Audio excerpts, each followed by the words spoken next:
Buenas tardes. Mi grupo está conformado por Andrés Acosta, Valeria Pinto, Eileen Gómez y mi persona, Jennifer Ascuntar. Nos correspondió el primer capítulo del libro de Bauman, que es la emancipación. En primer término, la emancipación vendría siendo sinónimo de liberación. Este término se trata en dos subtérminos que serían liberación subjetiva y liberación objetiva.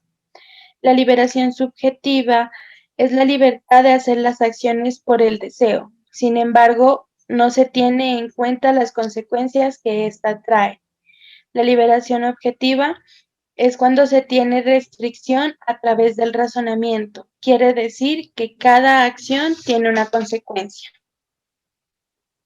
Nos explica qué es la emancipación a través de estos dos términos y, por ejemplo, en una pelea entre un joven de 16 años y su padre, porque el joven debía llegar a las 12 y llegó a las 2, el joven actúa con una idea subjetiva y el deseo de pedir la emancipación voluntaria, que es autorizada por un juez, pero ya en dicho juicio tiene que hacer uso de su libertad objetiva y en esta parte se encuentra con la responsabilidad de tomar decisiones, ya que se pone a pensar en las consecuencias de sus acciones.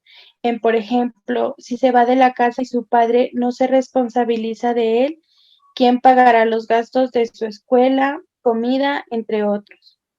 Teniendo en cuenta que es menor de edad, no conseguirá trabajo para sustentarse. En el libro, Bauman toma una frase de Durkheim que dice que el individuo depende de la sociedad porque ésta es la que lo restringe. En el ejemplo, si el joven se emancipa, va a tener las consecuencias de que, de que debe dejar el estudio por conseguir un trabajo. Si es que lo consigue, este sea mal pagado. Las consecuencias de los actos es lo que nos explica Bauman en el principio de su capítulo. En este capítulo, Bauman nos hace cuestionar acerca de si la liberación es en realidad una bendición o una maldición. Esto teniendo en cuenta que, como él mismo afirma, no existe otra manera de alcanzar la liberación más que someterse a la sociedad y seguir sus normas. Esto se ve representado en cómo el individuo en una sociedad cree que tiene la autonomía y libertad de vivir según su criterio y sus reglas, cuando es todo lo contrario y no es más que un rehén de la rutina y las pautas de comportamiento impuestas por la presión social. En esta perspectiva, Bauman menciona un famoso episodio de la Odisea en donde los marineros son hechizados y transformados en cerdos. En el momento en que Odiseo intenta romper el hechizo, estos salen corriendo despavoridos y cuando finalmente logra atrapar a uno y devolverle su forma humana, este, muy enfurecido, le reclama por volverlo a exponer al peligro y a obligarlo a tomar nuevamente decisiones, lidiando con tantas dudas y razonamientos. Lo contrario a cuando era un cerdo y estaba contento simplemente tomando el sol y revolcándose en el fango. Un ejemplo de esto en la sociedad moderna es con respecto al narcotráfico, en el cual los individuos dedicados a esta actividad ilegal sienten que pueden conseguir sus objetivos de una manera mucho más fácil y efectiva, de forma totalmente opuesta a un trabajador común y legítimo. Y cuando estos individuos son encarcelados y luego expuestos a obedecer las normas estipuladas por la sociedad, se percatan de que de forma legal no se alcanza a pagar nunca todo el esfuerzo puesto y que por mucho trabajo duro que se realice, no se logra obtener la vida deseada de manera eficaz. Sin embargo, como lo menciona Eric Fromm, cada individuo debe nadar o hundirse.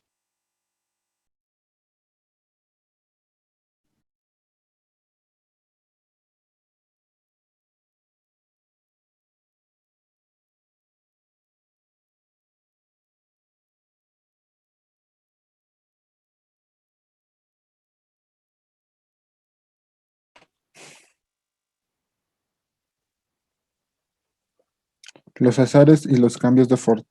de fortuna de la crítica de la sociedad.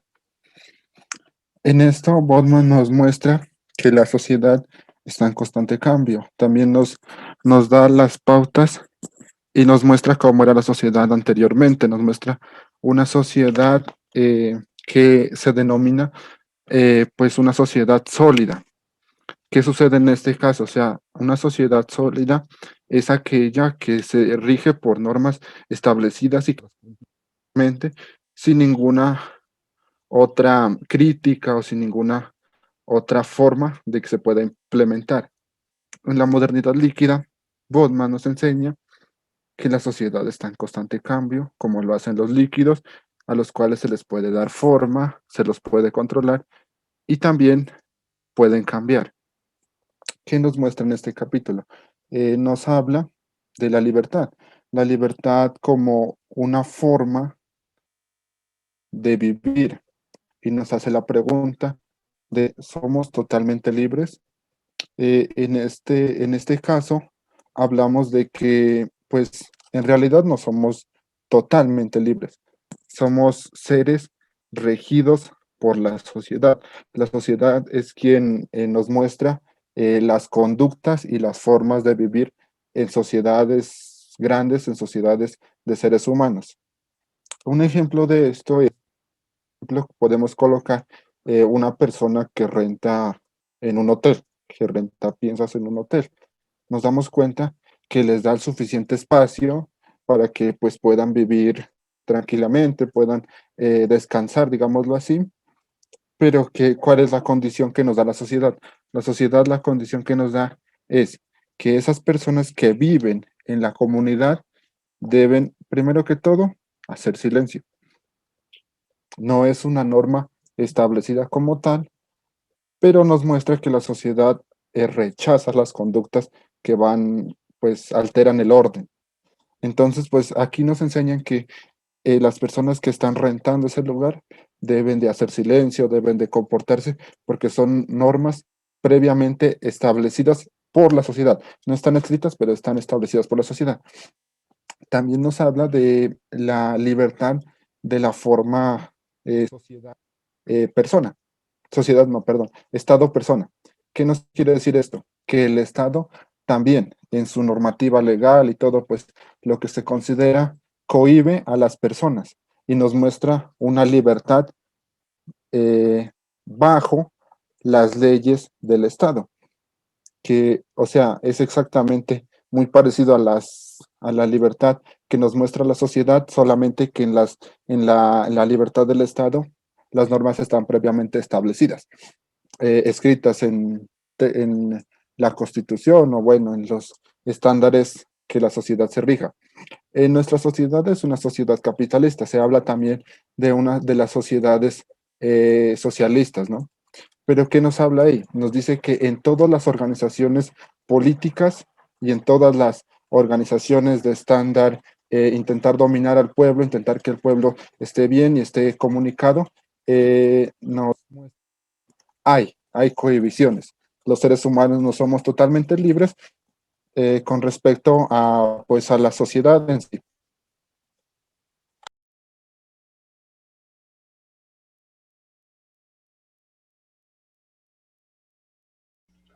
Bueno, cuando se habla de el individuo en guerra con el ciudadano, se resalta que una de las características más importantes de la modernidad es su, es su incesante acción individualizadora. Es decir, la modernidad nos obliga a pensar o nos incita a pensar individualmente para formar así su estructura social.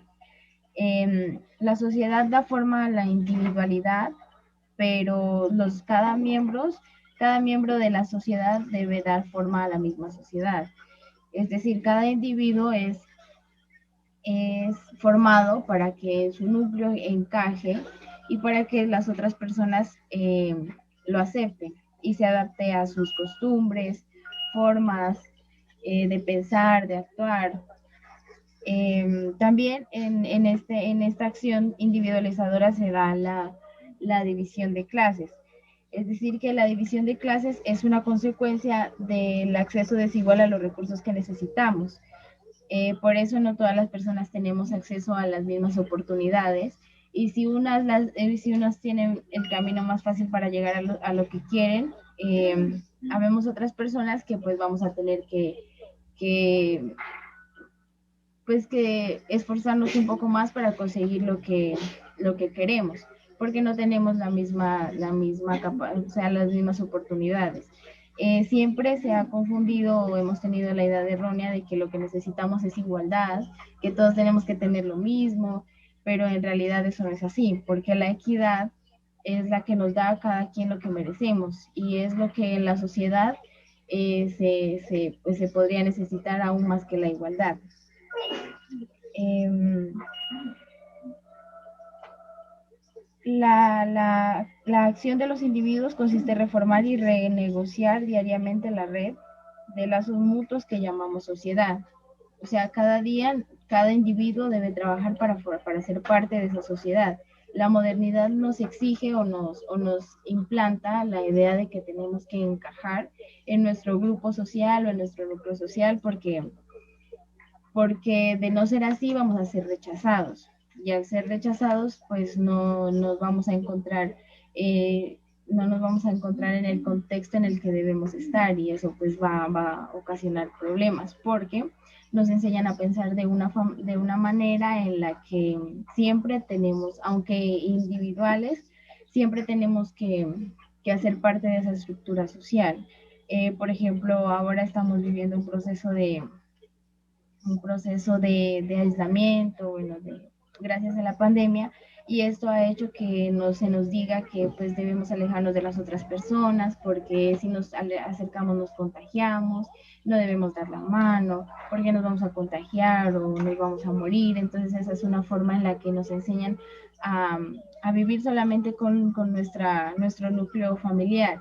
Entonces siempre ha habido como una forma egoísta para, pues, para relacionarnos con las demás personas. Y eso nos vuelve aún más individuos, o sea, más individuales externos pues a las demás personas. Esa es una forma que ha tomado pues mucha fuerza en este nuevo proceso de modernidad que hemos estado viviendo. Entonces, la sociedad también asigna a los miembros el rol de individuos como una tarea. O sea, se nos da desde que nacemos una tarea que es debemos actuar de esta forma, debemos hacer esto porque es nuestro deber, es nuestra tarea. Entonces, yo creo que esa es una de las partes que más duro nos da porque aunque no nos demos cuenta, estamos actuando para formar ese núcleo social del que creemos estar exentos de alguna u otra forma o en alguna otra situación. Muchas gracias.